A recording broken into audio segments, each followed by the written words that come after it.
कान वाला बैग ज़्यादा से ज़्यादा 20 किलो का बनाएंगे और हैंड कैरी 7 किलो बनाएंगे। जिन भाइयों ने एहराम नहीं बांधा है वो अपना एहराम अपने हैंड कैरी में रखेंगे, और जिन्होंने एहराम बांधा है या नहीं बांधा है वो उम्रे के एहराम की नियत नहीं करेंगे। उम्रे के एहराम की नियत जब जहाज उड़ जाएगा हवा में जब नियत करेंगे। अभी यहाँ से आप अपने टिकट, पासपोर्ट और वीज़ा ये आपके हाथ में होना चाहिए। तमाम जायरीन के पास जो पहली है टिकट इसके हाथ में, और बाकी सबके हाथ में अपना अपना पासपोर्ट और वीज़ा, उसका एहराम के मामला और आगे की चीज़ों को समझेंगे। अभी ज़रूरी यहाँ की चीज़ें समझ लीजिए। एक हैंड कैरी बैग दीजिएगा, किसी का भी जा लीजिए। लगेज में अपना एहराम नहीं रखेंगे, लगेज जमा हो जाएगा, वो जाके जगह में आपको देगा। जिस में एहराम अपना नहीं बांधा है वो इस तरीके के बैग में, हाथ वाले बैग में अपना एहराम। आज आपका उम्रे का सफर स्टार्ट है।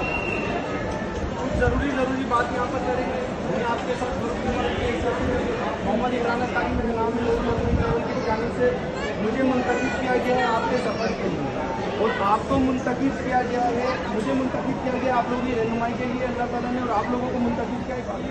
जब्बार कोई नहीं रहा, सब हम एक फैमिली मेम्बर की तरह चलिए। आगे की जो सूरत आगे मक्का मदीना चलने जो होती है सूरत है वो इस तरह के नाम की वजह से बनी, और कुछ होटल जो है वो